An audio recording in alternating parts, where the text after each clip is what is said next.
छात्र मित्रों, आप सभी को नमस्कार। मैं डॉक्टर एस ए मंजुनाथ इस वीडियो में मंगलुरु विश्वविद्यालय के बीएससी थर्ड सेमेस्टर के हिंदी विषय में निर्धारित स्वर्ण कहानियाँ पाठ्य विषय जो है उसके अंतर्गत एक प्रमुख कहानी अध्ययन के लिए रखा गया है। उस कहानी का परिचय इस वीडियो में प्राप्त करेंगे। कहानी पढ़ने का उद्देश्य पहले जानेंगे। कहानी की विशेषता समझाना। कहानी पढ़ने का उद्देश्य बदलते सामाजिक परिवेश पर ध्यान आकृष्ट करना। और एक अत्यंत महत्वपूर्ण उद्देश्य भारतीय समाज में व्याप्त जाति व्यवस्था का परिचय देना। जाति व्यवस्था की भीकरता जो होती है उसका परिचय देना। हाशिए के समाज को जानना। समकालीन समाज में समानता के महत्व को समझाना इस कहानी पढ़ने का उद्देश्य होता है। कहानी पढ़ने के बाद का परिणाम इस प्रकार होंगे। जाति व्यवस्था भारतीय समाज की कड़वी हकीकत है, यह हम जान सकेंगे। जाति के बिना भारतीय सामाजिक व्यवस्था की परिकल्पना नहीं हो सकती, यह दूसरा परिणाम है। तीसरा परिणाम, यह कहानी जाति के नाम पर होने वाले भेद की सच्चाई को चित्रित करती है। तीसरा परिणाम और अंतिम परिणाम जो है, भारत में जाति की दृष्टि से होने वाले अन्याय को दूर करने से शोषण मुक्त समाज निर्माण हो सकता है। यह इसका अंतिम परिणाम है। मित्रों, इस कहानी का कहानीकार है डॉक्टर जयप्रकाश करदम। उनका संक्षिप्त परिचय इस प्रकार है। हिंदी के दलित साहित्य में डॉक्टर जयप्रकाश करदम जी का नाम एक सशक्त हस्ताक्षर है। डॉक्टर जयप्रकाश करदम एक बहुआयामी प्रतिभा वाले हिंदी के समकालीन साहित्यकार हैं। कविता, कहानी, उपन्यास लिखने के अलावा दलित समाज की वस्तुगत सच्चाइयों को सामने लाने वाली अनेक निबंध व शोध पुस्तकों की रचना व संपादन भी इन्होंने किया। प्रतिवर्ष निकलने वाली दलित साहित्यिक वार्षिकी उनका सबसे महत्वपूर्ण योगदान है हिंदी के लिए। इनकी कृतियां हैं छप्पर, करुणा, श्मशान का रहस्य, ये सभी उपन्यास हैं। गूंगा नहीं था मैं, तिनका तिनका आग, ये 2 कविता संकलन है। तलाश इनका कहानी संग्रह है। मित्रों, ये है हमारे कहानीकार डॉक्टर जयप्रकाश करदम, जो हिंदी में दलित कहानीकार के दलित साहित्यकार के रूप में मशहूर है, डॉक्टर जयप्रकाश करदम। इस कहानी में आने वाले कुछ कठिन शब्दों का अर्थ इस प्रकार है। अभिभूत, भीगा हुआ, वेतन, पगार, अटकना, रुकना, शौक, आदत, निजी, वैयक्तिक, हल्कापन, वजन ना होना, भांपना, समझना, पिछड़ेपन, विकास ना होना, खुले विचार, मुक्त विचार, जताना, व्यक्त करना, तपाक से, तुरंत से, दबी आवाज, धीमी आवाज। मित्रों, इस कहानी का सारांश इस प्रकार होता है। जयप्रकाश करदम जी की 9 बार कहानी उनके रचनात्मक विकास को दर्शाती है। उनके रचनात्मक क्षमता का निरंतर विकास हो रहा है। निजी अनुभव किस प्रकार कलात्मकता के स्तर पर पहुंचते हैं और अनुभूति में ढल कर किस प्रकार विश्वसनीय और वास्तविक धरातल प्रस्तुत होते हैं, यह इस कहानी में देखा जा सकता है। आधुनिक समाज में प्रगतिशील और लोकतांत्रिक मूल्यों का समर्थन करने वाले उस आधुनिक परिवार का केंद्र में रहकर कहानी का ताना बाना बन गया है।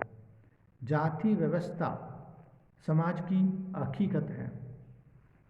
जाति व्यवस्था समाज की हकीकत है। जाति के बिना भारतीय समाज व्यवस्था की परिकल्पना भी नहीं की जा सकती। समाज का एक बड़ा हिस्सा तमाम योग्यता के बावजूद हाशिए पर रहा। जब वह अपनी योग्यता, परिश्रम और बौद्धिकता से मुख्य धारा में आ जाता है, तब भी जाति उसका पीछा नहीं छोड़ती। इस कहानी में समाज में जाति तोड़ने की दोहरी नीति रखने वालों के मुंह पर तमाचा है। नौबार कहानी में राजेश एक दलित नवयुवक था। नौबार कहानी में आने वाला राजेश एक दलित युवक था। वह पेपर में निकलने वाले हर एक मैट्रिमोनियम कागज कलम जो होता है, कलम को अवश्य पढ़ता था। उसे एक ऐसी योग्य लड़की की तलाश थी, मैंने उसकी शादी के लिए, चाहे वह अपनी जाति की हो या किसी अन्य जाति की। एक दिन उसे पत्रिका में ऐसी ही एक मैट्रिमोनियल देखने को मिला। तुरंत एक विवरण युक्त पत्र लड़की के घर भेजा। पत्र में अपना विवरण भी, शिक्षा, उम्र, स्वास्थ्य और रंग, नौकरी, वेतन, शौक और अपनी परिवार के जरूरी बातें लिखी। जाति के बारे में लिखते हुए अटक गया। सोचा कि जब विज्ञापनदाता जाति की भावना से पहले ही मुक्त है, तो अपनी जाति लिखने का क्या औचित्य है। ऐसे में अपनी ओर से जाति का उल्लेख किए बिना पत्र भेजता है। करीब 1.5 सप्ताह के बाद उस पत्र का जवाब मिला और बताया गया था कि लड़की वालों ने उसे अपने घर आमंत्रित किया है। वह लगभग 1 घंटे तक वहाँ रहा, लड़की वाले के घर में। उसने लड़की को देखा तो उसे पसंद आई। लड़की के पिता ने इनसे कहा कि देखिए राजेश जी, हम बड़े खुले विचारों के आदमी हैं। जाति पांति, धर्म, संप्रदाय किसी प्रकार के बंधन को नहीं मानते। ये सब बातें पिछड़ेपन के प्रतीक हैं। हमारे परिवार में जितनी भी शादियां अंतरजातीय हुई हैं, शादी के मामले जल्दबाजी में नहीं करना है। आप दोनों एक दूसरे को पहचानना चाहिए। तुम लोग पढ़े लिखे हो, दुनिया को देखते हो, अपना भला बुरा अच्छी तरह समझते हो। तुम जो भी करोगे ठीक ही करोगे। यदि तुम्हें अच्छा लग रहा है, तुम्हारा मन कह रहा है, तो हमारे लिए भी अच्छा है। तुम्हारी खुशी में ही हमारी खुशी है। इतना कहकर वे चुप हो गए। लड़की के बाप। उनकी यह बात राजेश को बहुत उपयुक्त लगी थी। उसने उनके विचारों के प्रति अपनी सहमति जताई। जी हाँ, आप ठीक कहते हैं, मैं आपके विचारों से पूरी तरह सहमत हूँ। फिर वह चाय पीकर और थोड़ी देर ठहरकर चला आया था। उसके बाद राजेश और अनीता दोनों शादी के सपने देखते थे। यहाँ जिस लड़की से वह शादी करना चाहता है, उस लड़की का नाम अनीता है। वैसे ही कई बार डेटिंग पर उनकी मुलाकात और बातचीत हुई। वे एक दूसरे के पहचान में बहुत निकट आए। अंत में शीघ्र एक दूसरे के साथ विवाह बंधन में बांधने की आशा और उमंग के साथ वे दोनों अपने अपने सपनों में डूबे रहते हैं और उनके अनेक बातें करते हैं।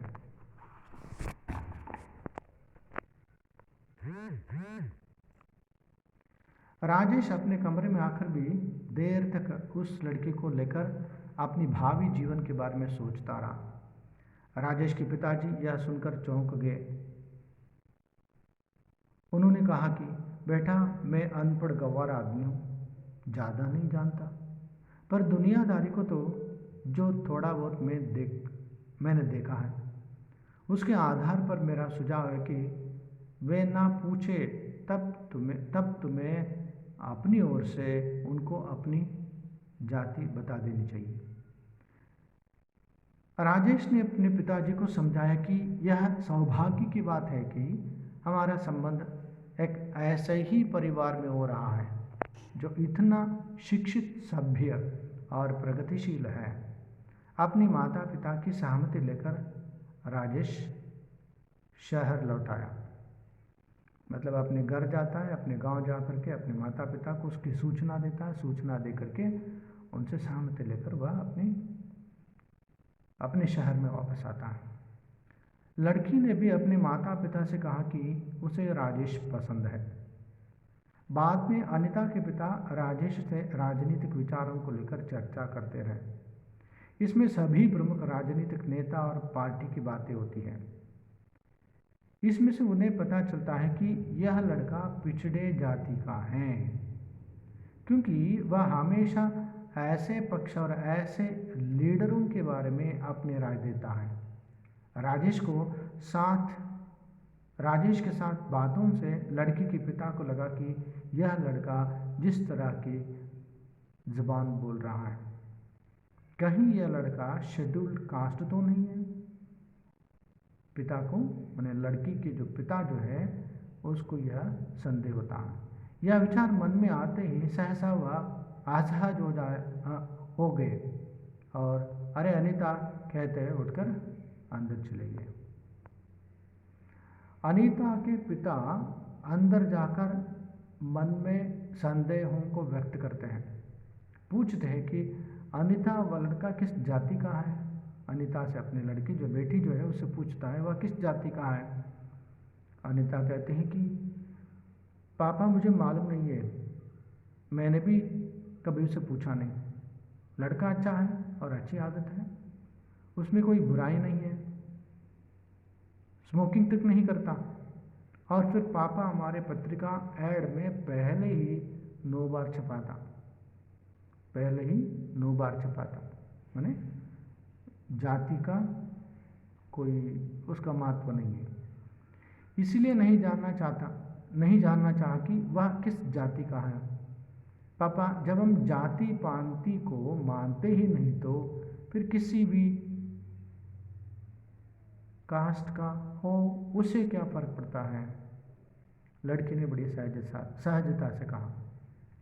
यह सुनकर अनीता के पिता कहते हैं कि वह सब ठीक है कि हम जाति पांति को नहीं मानते हैं और हमने मैट्रिमोनियल में 9 बार छपवाया था, फिर भी कुछ चीज़ें देखनी होती हैं। आखिर तो 9 बार का यह मतलब कायस्थ, अग्रवाल तथा कतरी ही होता है, तो कोई चमार चूड़े के साथ नहीं कर सकते।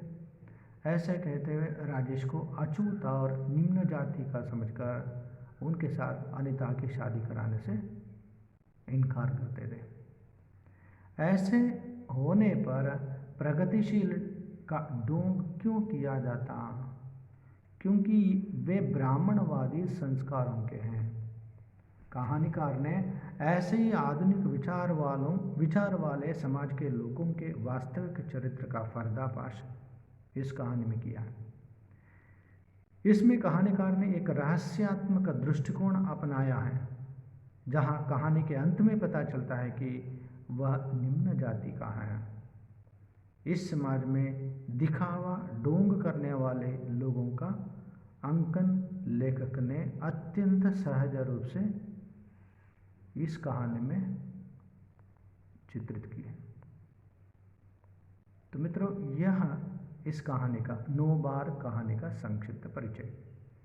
इस कहानी को विस्तार से पढ़ने के लिए स्वर्ण कहानियाँ, गिरिजा कुमार माथुर, लोक भारती प्रकाशन जो संपादक हैं इलाहाबाद, वहाँ उस पुस्तक को आप विस्तार से उस पुस्तक में अंकित नोबार कहानी को विस्तार से आप पढ़ सकते हैं और इसकी विस्तृत जानकारी आप प्राप्त कर सकते हैं। और इसके साथ साथ जयप्रकाश करदम जी की अन्य रचनाओं को भी आप रचनाओं का अध्ययन कर सकते हैं। इससे उनकी साहित्यिक जो विचारधारा जो है उसका परिचय आप प्राप्त कर सकेंगे। मित्रों, इस कहानी के संबंध में बहुविकल्पीय प्रश्न इस प्रकार के हैं।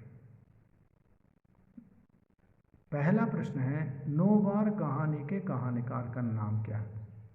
नोबार कहानी के कहानीकार का नाम क्या है?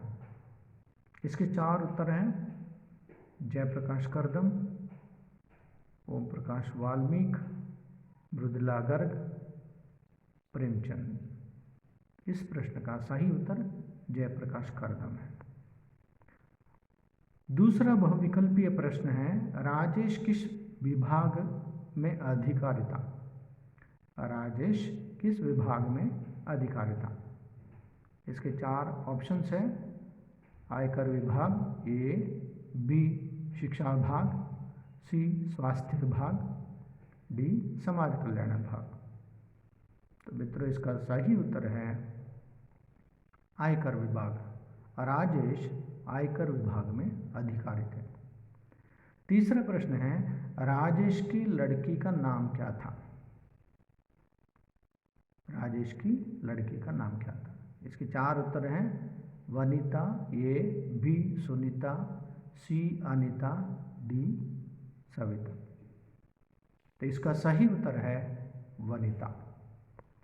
मित्रों, इस प्रकार इस वीडियो में हमने नोबार जो दलित विचारधारा को और दलित जिस प्रकार उन्नत वर्ग के लोगों से जो अन्याय के शोषण के शिकार होते हैं उसका चित्रण देते हुए इस कहानी में लेखक ने भेदभाव युक्त समाज का चित्रण किया है और भेदभाव से रहित समान न्याय वाला समाज की परिकल्पना करते हैं इस कहानी में लेखक, नोबार कहानी। तो मित्रों, इसके साथ इस वीडियो में इतना काफ़ी है। आप सभी को नमस्कार।